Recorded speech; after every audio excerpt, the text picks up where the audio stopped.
Hello दोस्तों, आज हम पढ़ेंगे साइंस की वर्कशीट नंबर 30। जैव प्रक्रम में हम पढ़ेंगे उत्सर्जन। देख रहे हैं क्या लिखा हुआ है हमारी वर्कशीट में। किसी भी जीवित शरीर के अंदर बहुत सारी रासायनिक अभिक्रियाएं होती है। कोई भी जो जीवित इंसान है या कोई भी जीवित शरीर है, चाहे वो कीड़े का हो, चाहे वो इंसान का हो, जानवर का हो, उसके अंदर क्या होती है, बहुत सारी रासायनिक अभिक्रियाएं होती है। तो उसके अंदर क्या होता है, जिसके कारण विभिन्न प्रकार के वर्ज्य पदार्थ लगातार बनते रहे। वर्ज्य पदार्थ है कि जिनका कोई इस्तेमाल ना हो, तो बहुत सारे बनते हैं। अब जिनका कोई इस्तेमाल ना हो तो उससे क्या करना होता है, जरूरी उसे हमारी बॉडी से बाहर निकालना जरूरी है। उस जीवित शरीर को लिए उन वर्ज्य पदार्थों का निष्कासन आवश्यक हो जाता है। उन जो बचे हुए जो खराब चीज़ें जिनका हमें इस्तेमाल नहीं करना, उसे निकालना बहुत ज़रूरी है। तो उसे कैसे निकालेंगे, उसके लिए कुछ प्रोसेस है, कुछ प्रक्रियाएं हैं। पहला क्या है, दिखाता है, एक कोशिक व बहुकोशीय जीवों में श्वसन। विभिन्न जंतु उत्सर्जन के लिए विभिन्न युक्तियां करते हैं। यानी कि जो जीव है, एक कोशीय या बहुकोशीय, वो कैसे उत्सर्जन करते हैं। उत्सर्जन का मतलब क्या होता है, अपने शरीर में से अपशिष्ट पदार्थों को निकालना। तो एक कोशीय जीव क्या करते हैं, अपशिष्ट को शरीर की सतह पर जल में विसर्जित कर देते हैं। क्या करते हैं, सिंपल ये निकाल देते हैं। अपने शरीर की जो स्किन होती है, स्किन से वो आसानी से निकाल देते हैं। बहुकोशीय जीव क्या करते हैं, अपशिष्टों को विशिष्ट अंगों द्वारा निष्कासित करते हैं। अपशिष्ट यानी कि जो खराब सामान है, जो वेस्ट चीज़ है, इसका कोई इस्तेमाल नहीं हमारी बॉडी में, उनके पास, उनके लिए क्या होता है, कुछ विशिष्ट अंग होते हैं, मतलब कुछ स्पेशल अंग होते हैं जिनसे वो निष्कासन करते हैं, यानी बाहर चीज निकालते हैं। मानव में उत्सर्जन, मानव में हम उत्सर्जन पढ़ेंगे। मानव में उत्सर्जन तंत्र का मुख्य कार्य शरीर में से नाइट्रोजन युक्त वर्ज्य पदार्थ जैसे यूरिया या यूरिक अम्ल का निष्कासन करना है। मानव में उत्सर्जन तंत्र जो होता है वो क्या, उसका काम क्या है, नाइट्रोजन से जुड़े हुए जो पदार्थ है, नाइट्रोजन युक्त जो खराब चीजें, वर्ज्य पदार्थ है, जैसे क्या यूरिया और यूरिक अम्ल, उसको बाहर निकालना है। इस तंत्र में एक जोड़ा वृक्क, वृक्क यानी कि आपको पता होगा किडनी को कहते हैं वृक्क। एक जोड़ा मूत्रवाहिनी, मूत्रवाहिनी क्या होती है, जो किडनी से जुड़ी हुई दो पाइप सी आती है, छोटी छोटी सी, पतली पतली सी बहुत, और वो मूत्राशय में जाके जुड़ जाते हैं। मूत्राशय वो जगह है जहाँ पर जो मूत्र जो हमारा निकला है वो वहाँ पर जाके जमा हो जाता है। और मूत्र मार्ग क्या होता है, जहाँ से मूत्र यानी कि बाथरूम को बाहर निकाल दिया जाता है। ठीक है, ये इमेज है आपकी, थोड़ी ठीक नहीं है बट आप देख लीजिए, बुक से भी आप देख सकते हैं ठीक से। तो ये दो जो बीन्स, जो राजमा की तरह जो शेप के होते हैं, उन्हें क्या कहते हैं, किडनी या वृक्क कहते हैं। और इसमें पतली पतली से पाइप निकलती है जिसने क्या कहते हैं, मूत्रवाहिनी कहते हैं। और यह मूत्राशय है, मूत्राशय में क्या होता है, जमा हो जाता है मूत्र, और फिर मूत्र मार्ग से बाहर निकल आता है। ठीक है, मूत्र बनने का उद्देश्य रुधिर से वर्ज्य पदार्थों जैसे यूरिया, यूरिक अम्ल को छानकर बाहर निकालना है। मूत्र बनने का कारण क्या है, इसका स्पेशल कारण ये है, रुधिर यानी कि जो खून है, खून में से जो खराब चीजें हैं, जो वर्ज्य पदार्थ है, उसे कौन कौन से खराब पदार्थ है, यूरिया और यूरिक एसिड यानी यूरिक अम्ल को छानकर बाहर निकालता है।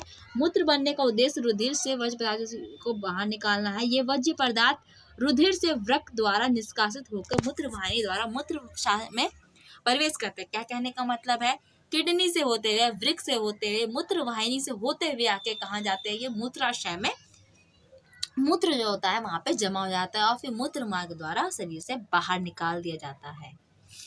फिर है वृक्काणु, वृक्काणु यानी वृक्क का अणु, जिसका इंग्लिश में नाम है इसका नेफ्रॉन। वृक्क का निस्यंदन एकक, यानी क्या करता है, ये उसका कार्य मतलब रचनात्मक व कार्यात्मक इकाई है। यानी वृक्क का जो काम है, किडनी का जो काम है, मेन काम यही करता है। कौन करता है, नेफ्रॉन या वृक्काणु। ये इसकी रचनात्मक, यानी कि किडनी जो है हमारा इसी से बना हुआ है, नेफ्रॉन से ही मिला हुआ, और यही इसमें काम करता है। तो इसका आप इमेज देखिए, ये इमेज में आपका क्या है, ज़्यादा कुछ आप इसे ध्यान से देखेंगे तो इसमें क्या है, इसमें सिर्फ जो खून की जो पाइपें हैं यही सारी है, खून की जो बहुत सारी खून की क्या है, शाखाएं हैं, धमनियां और शिराएं हैं। ठीक है, धमनी और शिराएं क्या है, एक साथ बहुत सारी जुड़ी हुई है। उसमें क्या है, जो खून है बहुत ही अधिक दाब यानी हाई प्रेशर में जाता है। रुधिर कोशिकाओं द्वारा रुधिर अधिक दाब में एक नलिका से गमन करते हुए, जिसमें केशिका गुच्छा या ग्लोमरस कहते हैं, ये एक कप की आकृति जिसे बोमन संपुट कहते हैं से आच्छादित रहता है। कहने का मतलब क्या आप समझिए इसे। रुधिर कोशिकाओं यानी कि रुधिर कोशिकाओं का मतलब है रुधिर की जो पाइप्स यानी ब्लड की जो पाइपलाइंस है, शिराएं और धमनियां हैं, उसमें क्या होता है, उसमें बहुत ही ज्यादा दाब यानी हाई प्रेशर से ये क्या होता है, उसमें खून जाता है, जिसे केसिका गुच्छा या ग्लोमरस किसे कहते हैं, जिसमें क्या होता है खून की जो नलियां हैं उसको बहुत सारा एक गुच्छा बनाते हैं, इसका नाम है केशिका गुच्छा, या और से इंग्लिश में क्या कहते हैं, ग्लोमरस कहते हैं। ये कप की आकृति का जिसे बोमन संपुट कहते से आच्छादित रहता है। इसे आप ऐसे देखिए, आपका हाथ है, आपके हाथ के ऊपर मैंने बहुत सारा जैसे बाल है, मैंने बाल को बहुत सारे गुच्छा जो है आपके हाथों पे रख दिया है, तो जो बाल का गुच्छा है वो क्या है, ग्लोमरस समझ लीजिए। जैसे खून है, खून की बहुत सारी पाइपें एक साथ जुड़ी हुई है, तो वही क्या बाल का गुच्छा समझ लीजिए। और जो मैंने हाथ जिसे पकड़ रखा है वो क्या है, बोमन संपुट है।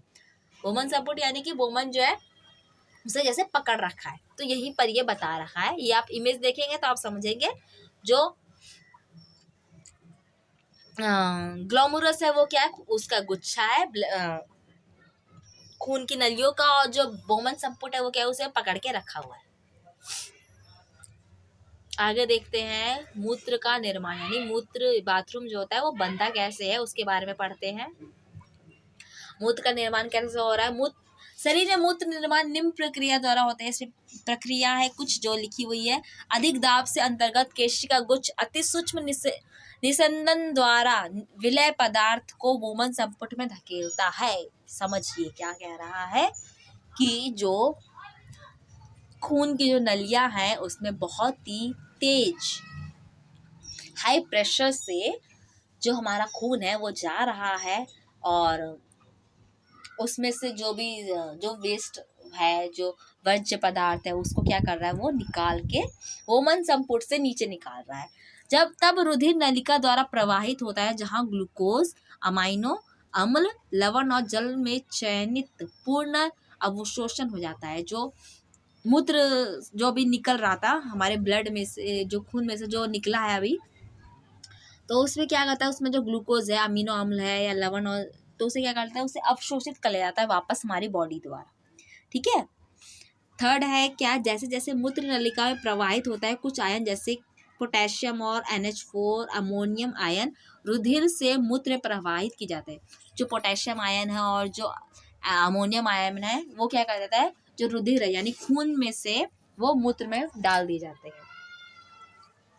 आगे है तब संग्राहक वाहिनी। संग्राहक वाहिनी का मतलब क्या है, संग्राहक वाहिनी जो है सारे मूत्र को एक साथ जमा करती है। ठीक है।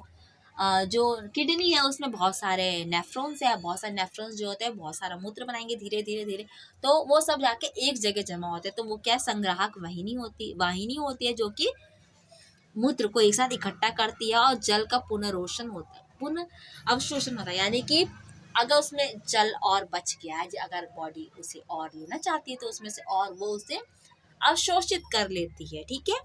पांचवा कहता है इस मूत्र में यूरिया और यूरिक अम्ल होता है, और वर्णक जो मूत्र को रंग देता है वो भी होता है। मूत्र में क्या बचा, जो वर्ज्य पदार्थ था पहले ही, यूरिया और यूरिक अम्ल, और इसमें येलो पीला रंग हो जाता है ये। ठीक है। फिर क्या है लास्ट इसका देखते हैं, मूत्र का निष्कासन। पहले हमने पढ़ा कि उत्सर्जन होता क्या है, फिर ये बनता कैसे है, उसकी इकाई क्या है, हम पढ़ेंगे मूत्र का निष्कासन कैसे होता है। मूत्र बनने के पश्चात वृक्क से मूत्र वाहिनी में प्रवेश होता है। मूत्र बन गया, फिर वृक्क यानी किडनी से मूत्र वाहिनी, जो किडनी से जुड़ी हुई जो छोटी छोटी पाइपें हैं, पतली पतली पाइपें, उसे मूत्र वाहिनी कहते हैं, वहां से प्रवेश होता है। फिर वहां से आते हुए कहा जाता है वो मूत्राशय में आके जमा हो जाता है, जहां पर फैले हुए मूत्राशय का दाब मूत्र मार्ग द्वारा से बाहर ना करने दे, और वहां पर एक प्रेशर होता है ताकि वो ऐसे ही ना निकाल दे। जब आपको लगेगा कि मुझे जाना है बाथरूम के लिए, तो आपको खुद ही मैसेज देगा दिमाग कि आपको जाना है, अब आप जाइए। ठीक है। और फिर उसके बाद क्या होता है, उसे हम बॉडी से अपने बाहर निकाल देते हैं। इसके सवाल देख लेते हैं, क्या सवाल है। पहला है एक कोशिकीय जीव किस प्रकार उत्सर्जन की क्रिया करता है, ये जानना है कि एक कोशिकीय जीव किस प्रकार से उत्सर्जन कर रहा है या करता है। सेकंड क्वेश्चन है बहुकोषीय जीवों में उत्सर्जन एक कोषीय जीवों से किस प्रकार भिन्न है। बहुकोषीय जीव है वो उत्सर्जन किस प्रकार करते हैं, और वो एक कोषीय जीव से कैसे अलग है। थर्ड क्वेश्चन है वृक्क की कार्यात्मक इकाई क्या है। फोर्थ क्वेश्चन है, मूत्र निर्माण में अति सूक्ष्म निस्यंदन की एक महत्वपूर्ण भूमिका है, नेफ्रॉन में ये कहाँ होता है। और पांचवा है, मानव उत्सर्जन तंत्र का नामांकित चित्र बनाइए। तो ये चित्र आप आसानी से बना सकते हैं, इमेज दी हुई है, नहीं तो आप बुक से देख लीजिएगा। हम इसके आंसर्स करते हैं। इसके आंसर्स मैंने लिख रखे हैं पहले से ही। एक कोशीय जीव किस प्रकार उत्सर्जन की क्रिया करता है। एक कोशीय जीव अपशिष्टों को शरीर के सदस्य जल में विसर्जित करते हैं। एक कोशीय जीव क्या करते हैं, वो आसानी से शरीर से बाहर निकाल देते हैं। दूसरा क्वेश्चन, बहुकोशीय जीव उत्सर्जन एक कोशीय जीवों से किस प्रकार भिन्न है। बहुकोशीय जीवों में अपशिष्ट पदार्थों को विशिष्ट अंगों द्वारा निष्कासित किया जाता है। यानी बहुकोशीय जीव होता है, उनके पास स्पेशल ऑर्गन होते हैं, यानी विशिष्ट अंग होते हैं, जिनसे वो खराब चीज़ों को बाहर निकाल देते हैं। इस तंत्र में क्या क्या होता है, एक जोड़ा वृक्क होता है, यानी 2 किडनी होती है, एक जोड़ा मूत्र वाहिनी होती है, एक मूत्राशय होता है और एक मूत्र मार्ग होता है। ठीक है। वृक्क की कार्यात्मक इकाई क्या है। वृक्क की कार्यात्मक इकाई है वृक्काणु, जिसे नेफ्रॉन कहते हैं। और मूत्र वाहिनी का अति सूक्ष्म निस्यंदन एक जगह महत्वपूर्ण भूमिका होती है। नेफ्रॉन में कहाँ पाया जाता है, ये होता है कोशिका गुच्छ में, जहाँ पर बहुत ही हाई स्पीड में ब्लड जो होता है, खून जो होता है, वहाँ से चलता है, प्रवाह होता है। ठीक है। आपका ये वीडियो यहाँ पे ख़त्म हो जाता है। और इस वीडियो को आपको अच्छा लगा, प्लीज़ इसे लाइक कीजिए, शेयर कीजिए, कमेंट कीजिए, और आगे की वीडियो देखने के लिए प्लीज़ मेरे चैनल को सब्सक्राइब कीजिए। Thank you.